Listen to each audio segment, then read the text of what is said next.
پہنا۔ ابھی وہ گلے سے اتار ہی رہا تھا کہ سکندر شاہ کمرے میں داخل ہوا۔ وہ 50 سالہ بھرپور توانا مرد جو اس حویلی کے سربراہ کی حیثیت رکھتا تھا، اپنی شال کو درست کرتے حیرت اور بے یقینی سے سامنے کا منظر دیکھتا رہا۔ تبھی اپنی شال کو سنبھالتے ہوئے شاہ بیگم کے ساتھ ساتھ سب لوگ اندر داخل ہوئے۔ جو کسی نہ سمجھا تھا وہ سمجھ رہا تھا، لیکن کاشان نے اپنے دونوں ہاتھ اٹھا کر اپنی وضاحت دینی چاہیے۔ آپ جیسا سمجھ رہے ہیں ویسا کچھ نہیں ہے، میں بس اینا۔ اس کے لبوں میں اٹکتے ہوئے الفاظ وہیں اٹک گئے، جبکہ سکندر شاہ نے آگے بڑھتے ہوئے اس شخص کا گریبان پکڑ کر دھاڑ کر دیکھا۔ تم کیسے جانتے ہو اس لڑکی کو، اور تمہاری ہمت کیسے ہوئی اس کا نام لینے کی؟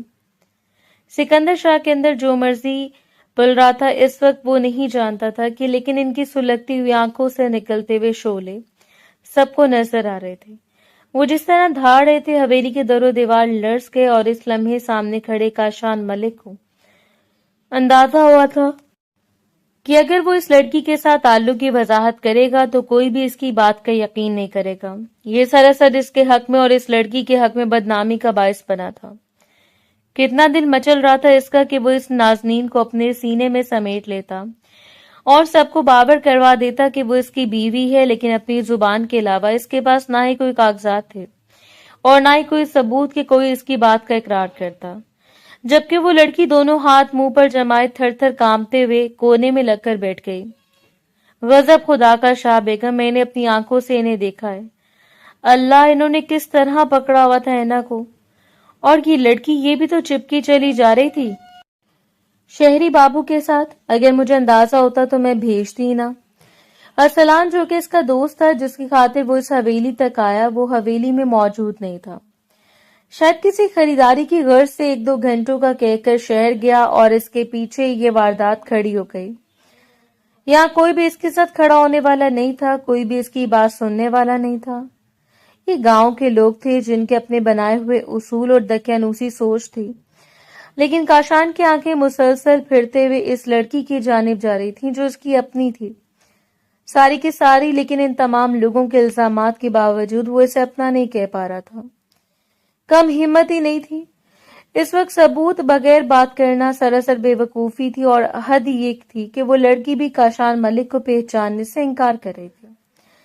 مسلسل جو سوالات اس کے ذہن میں گردش کر رہے تھے، اس کا اپنا دماغ پھٹا جا رہا تھا، لیکن پھر بھی سکندر شاہ کو اور رخسار بیگم کو اپنی سچائی ثابت کرنے کی کوشش کر رہا تھا۔ آپ کی ملازمہ نے صرف بات کو بڑھاوا دے دیا ہے۔ ایسی کوئی بات نہیں، مجھے اندازہ نہیں تھا کہ یہ میرے کمرے میں موجود ہے۔ ان سب لوگوں کی ڈانٹ ڈپٹ اور لہجے سے تو اسے اندازہ ہو چکا تھا کہ وہ اس حویلی میں ملازمہ کا کردار ادا کر رہی ہے، لیکن سکندر شاہ کا بھڑکنا بے مقصد تھا۔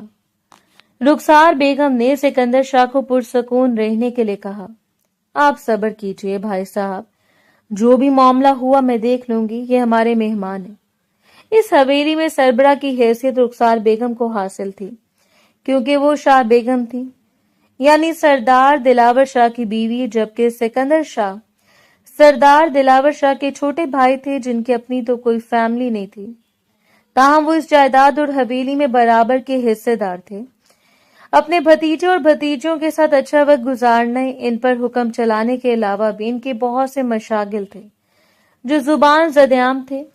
حسین لڑکیاں ان کی کتنی بڑی کمزوری تھیں، ہر کوئی واقف تھا، اور یہی وجہ تھی کہ ان کی عیاش پسند طبیعت کی وجہ سے علاقے کے لوگوں نے اسے سردار دلاور شاہ کے بعد گاؤں کا سردار ماننے سے انکار کر دیا، اور سارے فیصلے اب رخسار بیگم کے سپرد تھے۔ اب چونکہ زمین، جائیداد اور باقی تمام معاملات کے لحاظ سے وہ بھی سردار ہی تھے، اس لیے ان کو بھی اتنا ہی پروٹوکول حاصل تھا۔ آپ جانتی نہیں ہیں ان شہر سے آئے ہوئے لونڈوں کو بھابھی بیگم، یہ کتنے بڑے نمک حرام ہوتے ہیں۔ سکندر شاہ نے طنزی آواز میں کاشان ملک کو ٹارگٹ کیا، اور اس بار بھی وہ بے ساختہ دھاڑتے ہوئے سب کو خاموش کروا گیا۔ خبردار، اگر کسی نے میری تربیت یا میرے کردار پر انگلی اٹھانے کی کوشش کی تو کر رہا ہوں، اور نہ ہی میں ایسا کچھ کرنے کا ارادہ کیا ہے۔ آپ بڑے ہیں، میرے لیے قابل محترم ہیں، لیکن اپنی زبان کو لگام دیجیے۔ وہ بھی سکندر شاہ کے مد مقابل آ کھڑے ہو گئے، لیکن سکندر شاہ نے بھی بغیر کسی کا لحاظ کیے انہیں ابھی اور سے وقت حویلی سے نکل جانے کا حکم دے دیا۔ ان کے ساتھ تو جو ہونا تھا ہو چکا، خیر اگر ارسلان شاہ کے وہ مہمان نہ ہوتے تو یہاں سے ان کا بچ کر جانا ممکن نہیں تھا، کیونکہ ایسا پہلی بار ہوا تھا کہ کسی شہری بابو نے حویلی کی عزت پر ہاتھ ڈالا۔ اگر وہ لڑکی حویلی میں موجود تھی تو حویلی کی عزت تھی، اور حویلی کے مالکان کا گاؤں کے سربراہ ہونے کی حیثیت سے بھی فرض بنتا تھا اس کی عزت کی حفاظت کرنا۔ تاہم اس وقت سکندر شاہ کے وجود پر لوٹتے ہوئے سانپوں کا بھی ایک اور ہی مطلب اخذ ہوتا تھا، جو اس وقت کوئی بھی سمجھنے سے قاصر تھا۔ اپنے سامان کو اٹھا کر وہ جانے کی تیاری کرنے لگا۔ نہ ہی اس نے ارسلان کا انتظار کیا اور نہ ہی وہ اب مزید وضاحتیں دے سکتا تھا۔ اس وقت اس کا یہاں سے چلے جانا ہی بہتر تھا، لیکن جانے سے پہلے اس نے سب کو باور کروا دیا کہ اگر اس لڑکی کے ساتھ کچھ بھی غلط ہوا تو وہ پولیس لے کر اس حویلی کے ان کے دروازے پر آئے گا، کیونکہ وہ لڑکی بالکل بے قصور ہے۔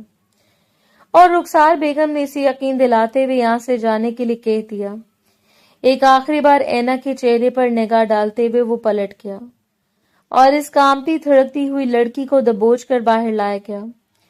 خوف اس پر اس قدر حاوی تھا کہ زینے اترتے ہوئے اس علاقے اس کے پاؤں شل ہو گئے، ہاتھ پاؤں ٹھنڈے پڑ گئے، اور آخری زینے پر اپنی آنکھیں بند کرتے ہوئے وہ گھوم کر فرش پر جا گری۔ کسی کو بھی اپنی آنکھیں بند کرتے ہوئے معلوم نہیں تھا کہ اسے اچانک کیا ہوا، بس ذہنی سٹریس اتنا زیادہ تھا کہ اسے برداشت نہ کرتے ہوئے وہ اپنی آنکھیں بند کر گئی۔ تاہم اسے اس کے تایا اور تائی کے حوالے کرنے سے پہلے ساری بات ان کے گوش گزار کر دی گئی تھی، اور تائی جس کے لیے وہ صرف اور صرف نفرت کا باعث تھی، وہ بھلا اتنی آسانی سے بات کو جانے دے سکتی تھی؟ ایک بار پھر وہ دو روحیں جنہوں نے خود کو عرصے بعد ایک دوسرے کے قریب دیکھا تھا، ایک دوسرے سے دور کر دی گئیں۔ نہیں معلوم دوبارہ کب ملاقات ہوتی۔ اس کی گاڑی اس علاقے سے باہر نکلی، آنکھوں کے سامنے 5 سال کا منظر گھوم رہا تھا۔ 5 سال پہلے جب وہ آخری بار اس سے ملا، اس روز ان کی ملاقات یونیورسٹی میں ہی ہوئی تھی۔ اسے گھما کر اپنے قریب کرتے ہوئے اس نے جھک کر اس کے شانے پر اپنے لب رکھے اور مقابل نے سمٹتے ہوئے خود کو ذرا سا دور کر لیا۔ پلیز کاشان، کوئی دیکھ لے گا۔ وہ 19 سالوں کی لڑکی بیچلر کے دوسرے سال میں تھی۔ دیکھتا ہے تو دیکھ لینے دو، تم جانتی ہو کہ میں کسی سے نہیں ڈرتا۔ وہ 23 سالہ لڑکا کسی سے ڈرنے والا نہیں تھا، اس لیے اس کا رخ اپنی جانب موڑتے ہوئے اس کے دونوں ہاتھوں کو تھام لیا۔ میں نے اس محبت کی شروعات سے پہلے تم سے نکاح کر لیا، صرف اس لیے تاکہ لوگ دیکھیں اور مجھے بدنامی کا ڈر نہ ہو۔ اور اس حسین معصوم سی لڑکی کے چہرے کو نہارتے ہوئے سرشار ہو رہا تھا، اور وہ ہلکا سا مسکرا دی۔ کوئی بات ہے جو کچھ زیادہ ہی رومانس چڑھائے محترم کو؟ وہ ہلکا سا مسکرائے تو تھوڑی سے سچا ہوا تل اپنی پوری آب و تاب سے جگمگانے لگا۔ جب کاشان کھل کر مسکرایا، بالکل ایسے سمجھ لو وہ کندھے اچکاتے ہوئے سر تسلیم خم کیے کھڑا تھا۔ دیکھ لیں، اتنا تو جانتی ہوں میں آپ کو۔ وہ بھی مسکرا کر سینے پر بازو باندھ گئی۔ اگلے 2 ہفتوں کے لیے ماموں کے ساتھ کینیڈا جا رہا ہوں۔ سامنے کھڑی ہوئی لڑکی کی رنگت لمحے بھر میں غارت ہوئی تھی۔ اس نے اپنی نوجوانی کی شروعات سے پہلے اپنا دل اس شخص کے حوالے کر دیا تھا جو اس کی محبت کا دم بھرتا تھا، اور جہانگیر صاحب جو کہ ایک جہاں دیدہ شخص تھے، انہوں نے بھی اپنی بیٹی کی بڑھتی ہوئی دوستی اور محبت کے آثار دیکھ کر اپنے عزیز جان دوست غفار ملک کے بھانجے کاشان ملک کو ان نظروں سے دیکھنا شروع کر دیا۔ آہستہ آہستہ وہ اس لڑکی کو سنجیدگی سے لینے لگے۔ وہ جس طرح ان کی عزت کرتا، ان سے بات کرتے ہوئے اپنے شانے جھکائے رکھتا، اور سب سے بڑی بات، جس طرح ان کی بیٹی کو پروٹیکٹ کرتا تھا۔ اینا ان کی اکلوتی اولاد تھی۔ اینا جہانگیر بے تحاشا خوبصورت لڑکی، جس کی بڑی بڑی بادامی آنکھوں کو دیکھنے والا ان کے سحر میں مبتلا ہو جاتا۔ گھنگریالے سنہرے بال اور تیکھے نقوش، بلا شبہ وہ بے تحاشا حسین تھی، لیکن اس سے بھی زیادہ حسین تھا اس کا نرم و ملائم لہجہ۔ جہانگیر صاحب پولیس میں ایک اعلیٰ عہدے پر فائز تھے۔ بے شک بیک گراؤنڈ سے وہ ایک مڈل کلاس فیملی سے تعلق رکھتے تھے، لیکن ان اپنے عہدے اور ستارہ بیگم کی فیملی بیک گراؤنڈ کی وجہ سے اس وقت وہ اس پوزیشن میں تھے کہ اپنی فیملی کی ساری خواہشوں کی تکمیل کر لیتے۔ خدا نے کافی عمر گزارنے کے بعد انہیں ایک ہی بیٹی سے نوازا، اور وہی بیٹی ان کی پوری دنیا بن گئی، جیسے ان کی جنت مکمل ہو چکی ہو۔